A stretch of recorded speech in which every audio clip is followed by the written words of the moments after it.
حضور اکرم صلی اللہ علیہ وسلم کا ارشاد ہے، تمام بنی آدم خطا کار ہیں اور بہترین خطا کار وہ ہیں جو خوب توبہ کرنے والے ہیں۔ حضرت عبداللہ بن مسعود رضی اللہ تعالیٰ عنہ سے روایت ہے کہ رسول اللہ صلی اللہ علیہ وآلہ وسلم نے ارشاد فرمایا، گناہ سے توبہ کرنے والا ایسے ہے جیسے اس نے کبھی گناہ کیا ہی نہیں۔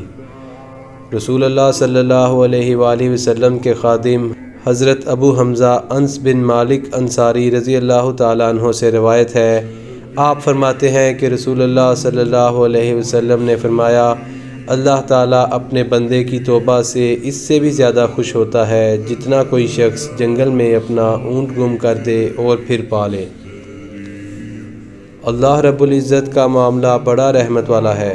جس بندے نے واقعی گناہ کیے تھے، وہ گناہ جو پہاڑوں سے بھی زیادہ وزنی تھے، اگر وہ آدمی سچی توبہ کر لیتا ہے تو یہی نہیں کہ ان گناہوں کو معاف کر دیا جاتا ہے، بلکہ اللہ رب العزت ان گناہوں کا ریکارڈ بھی نامہ اعمال سے ختم کرا دیتے ہیں۔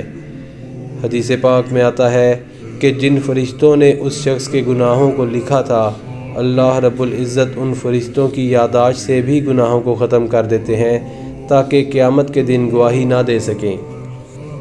جو شخص گناہ کو گناہ سمجھے اور اپنے آپ کو مجرم سمجھے، اس کو زندگی میں کبھی نہ کبھی توبہ کی توفیق ہو جاتی ہے۔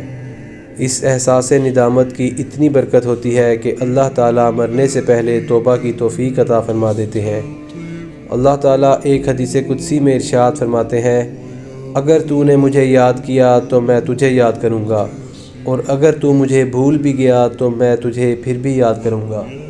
حدیث مبارکہ میں آتا ہے کہ بنی اسرائیل میں ایک دفعہ بارش بند ہو گئی اور حضرت موسیٰ علیہ السلام پوری قوم کو لے کر بارش کی دعا کرنے کے لیے آئے۔ سارا دن دعا مانگی، بارش کے آثار تک ظاہر نہ ہوئے۔ اللہ تعالیٰ سے بہت فریاد کی، اے اللہ، آخر بارش نہ ہونے کی وجہ کیا ہے؟ رب کریم نے ارشاد فرمایا، اس مجمع میں ایک بندہ ہے جو 40 سال سے گناہوں کے ذریعے مجھ سے جنگ کر رہا ہے، میری نافرمانی کر رہا ہے، اور اس کی وجہ سے میں بارش نہیں برسا رہا۔ جب یہ بات سنی تو حضرت موسیٰ علیہ السلام تو جلال والے تھے، کھڑے ہوئے اور آپ نے پوری قوم کو مخاطب کر کے فرمایا، کون ہے وہ جو 40 سال سے رب کی نافرمانی کر رہا ہے؟ مجمع سے کوئی نہیں اٹھا مگر بارش ہونے لگ گئی۔ حضرت موسیٰ علیہ السلام بڑے حیران ہوئے، یا اللہ، مجمع سے کوئی اٹھ کر بھی نہیں گیا اور آپ نے بارش بھی برسانی شروع کر دی۔ اللہ تعالیٰ نے ارشاد فرمایا کہ جس کی وجہ سے بارش روکی ہوئی تھی اسی کی وجہ سے بارش برسا دی۔ اے مولا، وہ کیسے؟ فرمایا، جب آپ نے اعلان کر دیا تو میرے گناہ گار بندے نے اپنے دل میں کہا، اے پروردگار، میں اپنے گناہوں پر بہت نادم ہوں، شرمندہ ہوں۔ اے اللہ، میں نے 40 سال آپ کی نافرمانی کی، آپ نے میرے بارے میں بردباری سے کام لیا، مجھے رسوا نہ کیا، مجھے عذاب نہ دیا، آپ نے میرے بارے میں حلم سے کام لیا۔ اے میرے اللہ، آج میں توبہ کر رہا ہوں، میری توبہ کو قبول کر لے۔ چنانچہ اللہ تعالیٰ نے اس کی توبہ کو قبول کر کے بارش عطا فرما دی۔ اللہ رب العزت کو انسان کی توبہ بہت عزیز ہے۔ حضرت موسیٰ علیہ السلام پر قارون نے کسی عورت کے ذریعے الزام لگوایا۔ جب حقیقت کھلی تو موسیٰ علیہ السلام کو بڑا دکھ ہوا۔ اللہ تعالیٰ کی طرف متوجہ ہوئے، اے اللہ، اس نے میرے اوپر ایسا الزام لگایا۔ فرمایا، اے میرے نبی علیہ السلام، تو جو بھی حکم دے گا زمین اس کو مانے گی۔ موسیٰ علیہ السلام نے کہا، اے قارون، دھنس جا۔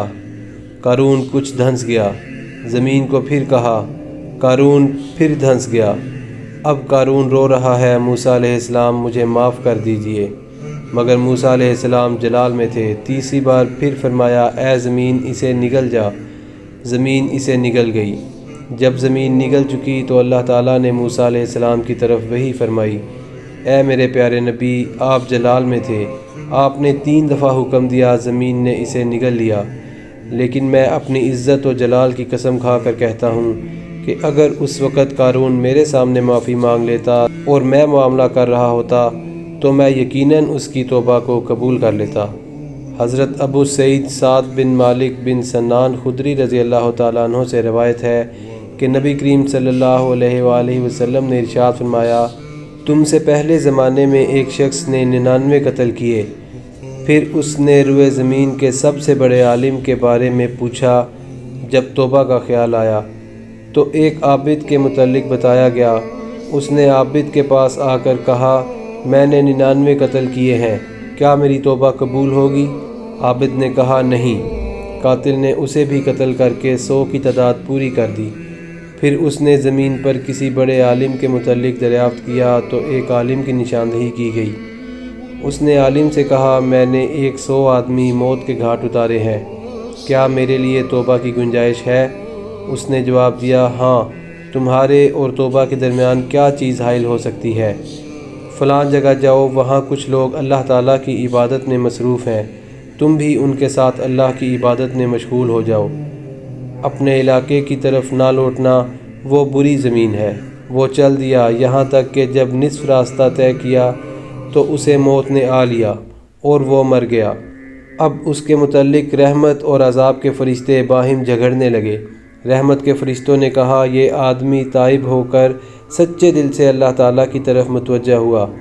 عذاب کے فرشتے کہنے لگے، اس نے قطعاً کوئی نیکی نہیں کی۔ چنانچہ ایک فرشتہ انسانی صورت میں ان کے پاس آیا اور انہوں نے اسے اپنا ثالث مقرر کر لیا۔ اس نے کہا، دونوں طرف کی زمین ناپو، جس طرف کی مسافت کم ہوگی وہ اسی حکم کا مستحق ہوگا۔ انہوں نے ناپ کیا تو دیکھا کہ اس نے جدھر کا ارادہ کیا تھا اس کی مسافت کم تھی۔ چنانچہ رحمت کے فرشتوں نے اسے اپنے قبضے میں لے لیا۔